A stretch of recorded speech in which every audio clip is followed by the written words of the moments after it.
Olá, seja muito bem-vindo, muito bem-vinda mais uma vez. A gente vai continuar a nossa aula de linguagem orientada a objetos. Eu me chamo Leonardo e tenho a obrigação de, na aula de hoje, trazer alguns conceitos um pouco mais complexos aí da linguagem orientada a objetos, de linguagens orientadas a objetos, para que você entenda aí o conceito, né?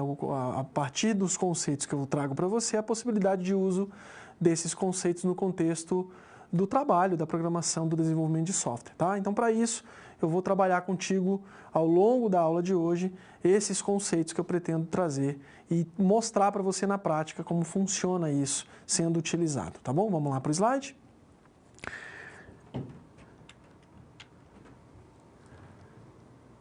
Bom, construtores, aí a gente vai falar de sobrecarga e construtores nessa unidade e vamos utilizar aí basicamente.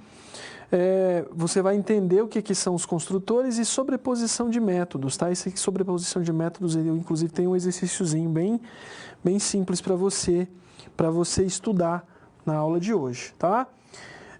A gente vai falar de atributos, né? A gente já comentou um pouquinho, métodos estáticos, construtores, sobrecarga e sobreposição de métodos. Para a aula de hoje, construtores e sobrecarga, tá? Que é o que a gente vai conduzir com você. E aí eu tenho atributos e métodos. A gente já falou sobre atributos e métodos na aula passada, porque eu acho que é legal mencionar isso, né?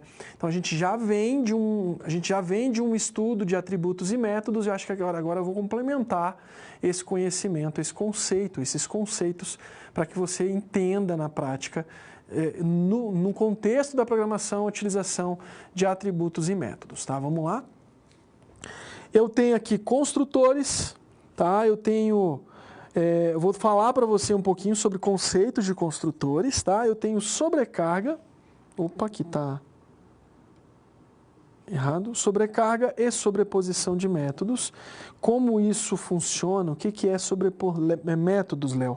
O que isso significa, né? E vou trazer para você conceitos aí, bem conceitual mesmo, a gente não vai implementar na prática nada de estrutura de decisão, mas eu vou trazer para você conceitos ali de estrutura de decisão, estrutura de repetição, controle e repetição, para que você entenda o que significa isso. No livro que eu mencionei, que nós estamos usando nessa disciplina, no material da disciplina, você vai ter um detalhamento muito aprofundado, né, dessas duas formas de estrutura, de controle e repetição e estrutura de decisão, que basicamente são as principais estruturas constantes aí na programação de modo geral. Então é fundamental que você entenda de estrutura de decisão, até porque a estrutura de decisão ela parte bastante de um conceito mais lógico de raciocínio. Então há que se pensar se você precisa desenvolver o raciocínio lógico para entender a estrutura de decisão. E isso é primordial, porque você pode entender a estrutura de decisão e na prática não conseguir implementar, porque você tem uma certa dificuldade de raciocínio lógico, e é natural isso. A gente desenvolve, né, uma parte do nosso cérebro responsável, sobretudo pela parte mais matemática que cabe aí ao raciocínio lógico. Então estuda que isso a gente desenvolve, tá? A gente constrói, a gente conquista essa parte de raciocínio lógico, é muito tranquilo, tá? Existem vários exercícios na internet que te ajudam a trabalhar bastante esse lado do cérebro que precisa ser trabalhado, tá? Então eu vou mostrar para você estrutura de decisão e estrutura de repetição, para que você entenda um pouquinho esse conceito. Vamos lá para o slide? Além disso, a gente vai falar ali bastante, vamos trazer para vocês os quadros de operadores e tipos de dados, tá? Operadores e tipos de dados são fundamentais, esse principalmente. Tipos de dados, ele é fundamental para a programação, tá? Porque você, por exemplo, precisa definir um atributo que vai guardar um determinado valor. Esse determinado valor é o tipo do dado que você pretende guardar. Então, é preciso entender, na linguagem orientada a objetos, quais são os possíveis tipos de dados com os quais eu posso trabalhar, tá? Então, tipos de dados é um ponto bem importante da nossa aula hoje.